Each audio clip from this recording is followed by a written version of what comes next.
Topic என்ன அப்படின்னு பார்த்தீங்கன்னா WordPress வெப்சைட்டில் இமேஜ் கம்ப்ரஸர் எப்படி நம்ம பார்க்குறது அப்படின்னு சொல்லி பார்க்க போகிறோம்.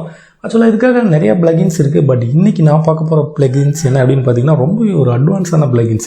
இதை பற்றி உங்களுக்கு தெரிஞ்சிருக்கும் அப்படின்னு நினைக்கிறேன். PNG அப்படின்னு சொல்லிட்டு ஒரு வெப்சைட்டில் வந்து நம்ம அடிக்கடி வந்து கம்போஸ் பண்ணுவோம் இமேஜ். பொதுவாக வந்து நம்ம வந்து யூஸ் பண்ணுற எல்லா வெப்சைட்லையுமே பிளாகராக இருக்கலாம், WordPress-ஆக இருக்கலாம், இமேஜ் வந்து ஃபஸ்ட் நம்ம வந்து என்ன பண்ணுறோம், மேக் பண்ணிவிட்டு அதுக்கப்புறம் அதை வந்து கம்ப்ரஸ் பண்ணி அதுக்கப்புறம் தான் அப்லோட் பண்ணுவோம். ஏன்னா ஃபுல்லாக நம்ம கொடுக்கும்போது பார்த்திங்கன்னா வெப்சைட் ஹோஸ்டிங் பர்ச்சேஸ் பண்ணும்போது ஹோஸ்டிங்கில் பேக் எண்டில் ரீசோர்ஸஸ் அதிகமாச்சுன்னா நமக்கு வந்து பார்த்திங்கன்னா வெப்சைட் வந்து ஓப்பன் ஆகாது. அதே மாதிரி பிளாகர்லேயுமே வந்து நீங்கள் வந்து யூஸ் பண்ணும்போது என்ன ஆகுனா, பிளாகர்லேயுமே வந்து பார்த்திங்கன்னா அதிகமாக லோட் ஆகும்போது எக்ஸ்ட்ரா நம்ம வந்து AdSense கோடுமே கொடுப்போம். அதனால் வந்து பிரச்சனையாகும். பிளாகரில் எப்படி இமேஜ் கம்ப்ரஸ் பண்ணுறதுங்கிறத பற்றி ஏற்கனவே வீடியோ மேக் பண்ணுறதுக்கு ஐ பட்டனில் கொடுக்குறேன், வாட்ச் பண்ணுங்கள்.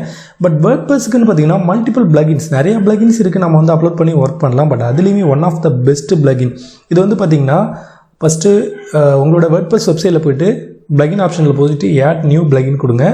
கொடுத்துட்டா இதில் பார்த்தீங்கன்னா இந்த ஃபஸ்ட்டு இருக்கிறது தான். அதாவது பார்த்தீங்கன்னா நீங்கள் வந்து சர்ச் பாரில் PNGன்னு சொல்லி சர்ச் பண்ணுங்கள். இந்த பாண்டாக இருக்குது பாருங்கள், இந்த இமேஜை பார்த்தோன்னே நீங்கள் வந்து முடிவு பண்ணிட்டு பேக் போயிடலாம். பட் அந்த மாதிரி கிடையாது. இதில் ஒரு முக்கியமான ஃபீச்சர்ஸ் பற்றி சொல்ல போகிறேன். என்ன அப்படின்னு பார்த்தீங்கன்னா, மந்த்லி 500 இமேஜஸ் வந்து கம்ப்ரெஸ் பண்ணி இதை வந்து நமக்கு கொடுக்கும். பொதுவாக ஒரு இமேஜஸ் மேக் பண்ணி நம்ம வெப்சைட்டில் போட்டு கம்ப்ரெஸ் பண்ணி அதுக்கப்புறம் எடுத்துகிட்டு வந்து அப்லோட் பண்ணுறதுக்கே டைம் ஆகும் இல்லையா. டேரெக்டாக நீங்கள் அப்லோட் பண்ண உடனே வேர்ட்பிரஸில் பார்த்தீங்கன்னா கம்ப்ரெஸ் ஆகிடும் உங்களோட இமேஜஸ். ஸோ அதுக்கான ஆப்ஷன்ஸ் தான் இதில் வந்து மந்த்லி 500 இமேஜஸ் எப்படி நாம் வந்து வாங்குறது ஃப்ரீ அப்படின்னு சொல்லி சீக்ரெட் வந்து உங்களுக்கு சொல்ல போகிறேன். ஃபஸ்ட்டு பார்த்தீங்கன்னா இதை சர்ச் பண்ணுங்கள். ஸோ சர்ச் பண்ணிவிட்டு ஃபஸ்ட்டு நான் இதை ஆல்ரெடி ஆக்டிவேட் கொடுத்துட்டேன். இதை வந்து இன்ஸ்டால் கொடுத்து ஜஸ்ட் ஆக்டிவேட் கொடுங்க. ஆக்டிவேட் கொடுத்தோடனே உங்களோட இது வந்து என்னோடய டெமோ வெப்சைட்டு, அதனால தான் எந்த பிளகினை வந்து நான் வந்து அப்டேட் பண்ணாமல் இருக்கிறேன். அதாவது டுட்டோரியலுக்காக மட்டும் வச்சுருக்கிறேன். ஸோ இப்போ தான் வந்து பார்த்திங்கன்னா WordPress பற்றி ஒரு சில வீடியோ வந்து அப்லோட் பண்ணலாம் அப்படின்னு இருக்கேன். ஸோ உங்களோட கமெண்ட் பொறுத்து தான். இப்போ இதில் நம்ம வந்து இன்ஸ்டால் பண்ண பிளகின்ஸ் இதே இருக்குது. இதில் ஒரு தப்பு பண்ணக்கூடாது. என்ன அப்படின்னு பார்த்தீங்கன்னா, நீங்கள் வந்து இன்ஸ்டால் பண்ண உடனே பல்க் ஆப்டிமைசேஷன் இதை கொடுக்கவே கூடாது. செட்டிங்ஸ் மட்டும் தான் கிளிக் பண்ணணும். செட்டிங்ஸ் கிளிக் பண்ணிங்கன்னா செகண்ட் வந்து ஒரு பேஜ் ஓப்பன் ஆகும். இந்த செகண்ட் பேஜில் பார்த்தீங்கன்னா உங்களோட நேம் கொடுத்துட்டு அதுக்கப்புறம் எனக்கு செகண்ட் விண்டோ ஓப்பன் ஆகிட்டு இருக்கு. ஸோ உங்களோட நேம் ஃபஸ்ட்டு கொடுங்க. எனி நேம் ஒன்றும் பிரச்சனை இல்லை. நேம் கொடுத்துட்டு கீழே பார்த்தீங்கன்னா உங்களோட வெப்சைட்டுக்கான இமெயில் அட்ரஸ், அதாவது நீங்கள் யூஸ் பண்ணுற இமெயில் அட்ரஸ் தான் இல்லை. என்னோடய கேஸஸில் பார்த்தீங்கன்னா demomarketing@gmail.com இதை கொடுத்துட்டு ஜஸ்ட் ரெஜிஸ்டர் கொடுக்கலாம். ரெஜிஸ்டர் கொடுத்த உடனே என்ன ஆகும் அப்படின்னு பார்த்தீங்கன்னா, நமக்கு வந்து ஒரு வெரிஃபிகேஷன் வரும், ஆக்டிவேஷன் இமெயில் வரும். சம்டைம்ஸ் உடனே வந்துடும், கொஞ்சம் ஒரு சில டைம் லேட் ஆகும். நான் வந்து இமெயில் வந்து பேஜ் ஓப்பன் பண்ணிருக்கேன். இல்லை நான் சொன்ன சீக்ரெட் அதுதான். என்ன அப்படின்னு பார்த்தீங்கன்னா, நமக்கு டேரெக்டாகவே நம்ம வந்து இமேஜ் வந்து பார்த்திங்கன்னா அப்லோட் பண்ணும்போதே கம்ப்ரஸ் ஆகிடும். அது ஒரு பெனிஃபிட் இருக்குது. இது வந்து மந்த்லி 16 வெறும் 16 இமேஜஸ் தான் கொடுப்பாங்க. ஆனால் இப்போ வந்து பார்த்திங்கன்னா நம்ம 500 இமேஜஸ் வந்து ஃப்ரீயாக வந்து நம்ம வந்து எடுக்க போகிறோம். இப்போ இதில் வந்து பார்த்திங்கன்னா இமெயில் வந்துட்டுது. ஓகே, இமெயில் ஆக்டிவேஷனுங்கிறது ஒரு சிம்பிள் விஷயம் தான், எல்லாருக்கும் தெரிஞ்ச விஷயம் தான். மேபி இது ஒரு பெரிய விஷயம் கிடையாது, நீங்கள் பண்ணிவிடுவீங்க அப்படின்னு நினைக்கிறேன். ஸோ இதை கொடுத்துட்டு அடுத்து பார்த்திங்கன்னா ப்ரொஃபைல் வந்துடுச்சா. ஓகே, இப்போ இதில் நமக்குன்னு ஒரு API கீ வந்து ப்ரைவேட் பண்ணிருக்காங்க. அதே பாருங்க, டோட்டல் யூசேஜ் வந்து பார்த்திங்கன்னா மந்த்லி 500 இமேஜஸ் வந்து நமக்கு ஃப்ரீயாக கொடுப்பாங்க. இன்னும் ஸ்க்ரோல் கொடுத்து டவுன் வந்தீங்கன்னா டவுன்லேயே பார்த்தா தெரியும். ஃபஸ்ட்டு அதை பார்த்திங்கன்னா 500 இமேஜஸ் அதாவது பர் மந்த்துக்கு ஃப்ரீயாக கொடுப்பாங்க. அதுக்கு மேலே வேணால் நமக்கு வந்து இதில் வந்து பை பண்ணுற மாதிரி இருக்கும். நமக்கு அதில் தேவையே இல்லை. நமக்கு 500 இமேஜ் அதிகம், 500 இமேஜே வந்து அப்லோட் பண்ண மாட்டோம். மேபி நியூஸ் வெப்சைட்டாக இருந்தால் அந்த மாதிரி பண்ணலாம். ஓகே, ஃபஸ்ட்டு இந்த API கீயை செலக்ட் பண்ணிவிட்டு காப்பி பண்ணிவிடுங்க. இந்த 500 இமேஜஸ் எப்படி ஆக்டிவேட் பண்ணுறதுங்கிற சீக்ரெட் தான் நம்ம இதில் பார்க்க போகிறோம். ஓகேவா, நார்மலாக வந்து நீங்கள் வந்து இன்ஸ்டால் பண்ண உடனே இந்த 2 டேப்பை க்ளோஸ் பண்ணிக்கிறேன். இன்ஸ்டால் பண்ண உடனே உங்களுக்கு என்ன ஆகும்னா, இமேஜஸ் வந்து வராது, வெறும் 16 இமேஜஸ் மட்டும்தான் இருக்கும். ஆனால் உங்கள் பாருங்கள், ஸ்க்ரோல் கொடுத்து டவுன் வரேன். இப்போ பார்த்தீங்கன்னா 71 இமேஜஸ். நான் ஸ்டார்டிங்கில் யூஸ் பண்ணும்போது 16 இருந்தது, இப்போ 71 இமேஜஸ் மட்டுமே இருக்குது மந்த்லிக்கு. இந்த பிளேஸில் இருக்கிற இதை எப்படி 500 சேஞ்ச் பண்ணுறது? ஸோ இதுதான் நான் வந்து ஏற்கனவே நீங்கள் வந்து இந்த பேண்டா இமேஜஸை பார்த்துட்டு நீங்கள் வந்து பேக் வந்தீங்கன்னா எவ்வளோ பெரிய விஷயத்தை மிஸ் பண்ணுறீங்கன்னு தான் அர்த்தம். இப்போ இதில் வந்து பார்த்தீங்கன்னா சேஞ்ச் API கீ இதை கொடுத்துட்டு இதில் இருக்கிற இந்த API கீயை செலக்ட் பண்ணிவிட்டு கட் பண்ணிவிடுங்க. நமக்கு வெப்சைட்டில் ப்ரொவைட் பண்ண இந்த API கீ இதை இருக்குது பாருங்கள். இதை வந்து இப்போ நம்ம என்ன பண்ணுறோம், காப்பி பண்ணிருக்கோம். டைரெக்டாக போயிட்டு இந்த பிளேசஸில் என்ட்ரு கொடுங்க. மேபி நீங்கள் இப்போதைக்கு வந்து பிளாகரில் யூஸ் பண்ணிகிட்டு இருக்கலாம், பிளாகரில் வெப்சைட் வச்சுருக்கலாம்.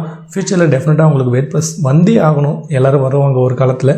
இப்போ இதில் வந்து பார்த்திங்கன்னா ஓகே, இதில் வந்து செகண்ட் ஆப்ஷனை சூஸ் பண்ணிக்கிங்க. நான் என்ன ஆப்ஷன் சொல்கிறேனோ அந்த ஆப்ஷனை சூஸ் பண்ணிக்கிங்க.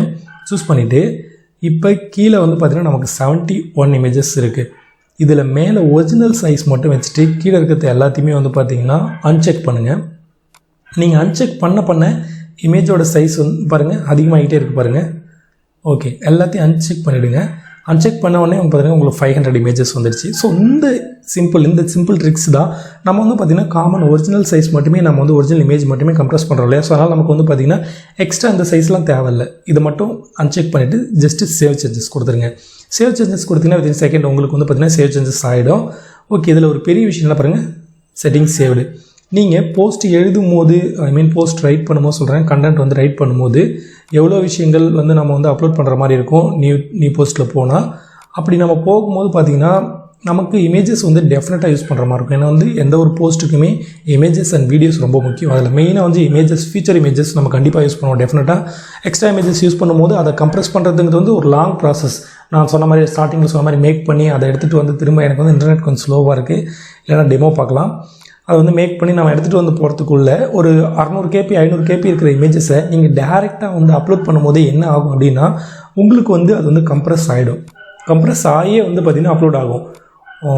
மேபி இப்போ ஃபஸ்ட்டு வந்து இதில் பாருங்கள், இமேஜஸ் செலக்ட் பண்ணலாம். இமேஜஸ் செலக்ட் பண்ணிவிட்டு மீடியா லைப்ரரி, ஓகே அப்லோட் போகலாம். அப்லோடில் நான் நிறைய இமேஜஸ் வச்சுருக்கேன். இது ஆல்ரெடி எல்லாமே வந்து ஃபைல் சின்ன ஃபைல் தான். இது வந்து பார்த்திங்கன்னா 100 KB இருக்குது. இதே பாருங்கள், இந்த இமேஜஸ் வந்து பார்த்திங்கன்னா இப்போ நம்ம வந்து டேரெக்டாக வந்து அப்லோட் பண்ண போகிறோம். ஆனால் என்ன பண்ணணும் அப்படின்னு பார்த்தீங்கன்னா டேரெக்டாக லைப்ரரி போங்க. லைப்ரரி போயிட்டு செலக்ட் பண்ணுங்கள். செலக்ட் பண்ணிவிட்டு இதில் நிறைய இமேஜஸ் இருக்குது. இப்போ நம்ம ஃபஸ்ட்டு பார்த்தது 100 KB பார்த்தோம் இல்லையா. ஓகே, நிறையா இருக்கிறதால திரும்ப அந்த இமேஜஸ் கிடைக்கிறது கஷ்டம்னு நினைக்கிறேன். செகண்ட் ஏதாவது ஒரு இமேஜஸ் கிடைக்குதா பார்க்கலாம். இது பார்க்கலாம், 273 KB இருக்குது இந்த இமேஜஸ். நல்லா பாருங்கள். இதை ஜஸ்ட் இப்போ அப்லோட் பண்ணலாம். டபுள் கிளிக் பண்ணி அப்லோட் பண்ணுறேங்க. இதில் மட்டும் நார்மலாக நம்ம அப்லோட் பண்ணுறதுக்கும் இப்போ அப்லோட் பண்ணுறதுக்கும் கொஞ்சம் வித்தியாசம் இருக்கும், கொஞ்சம் டைம் எடுத்துக்கும். என்ன ரீசன் அப்படின்னு பார்த்தீங்கன்னா இது வந்து கம்ப்ரெஸ் ஆகி நமக்கு வந்து அப்லோட் ஆகுது இல்லையா, அதனால் பாருங்கள் இதோட இமேஜஸ் சைஸ் வந்து குறைஞ்சிருக்கு பாருங்கள். ஓகேவா, இதுதான் இதில் இருக்குள்ள ஒரு சீக்ரெட். ஸோ ஸ்டார்டிங்கில் நீங்கள் வந்து அப்லோட் பண்ணும்போதே அது எவ்வளோ சைஸு எவ்வளோ குவான்டிட்டி, அந்த குவான்டிட்டியை பொறுத்து உங்களுக்கு இமேஜ் சைஸ் வந்து கம்ப்ரெஸ் ஆகி அதுக்கப்புறம் தான் அப்லோட் ஆகும். அதனால் டெஃபினட்டாக அதை வந்து யூஸ் பண்ணுங்கள். மந்த்லி 500 இமேஜஸ் ஃப்ரீயாக தராங்க. அந்த ட்ரிக்ஸுமே யூஸ் பண்ணுங்கள். ஸோ இந்த வீடியோ பற்றி உங்களோட ஒப்பீனியனை மறக்காமல் வந்து கமெண்ட் பண்ணுங்கள். தேங்க்யூ ஃபார் வாட்சிங்.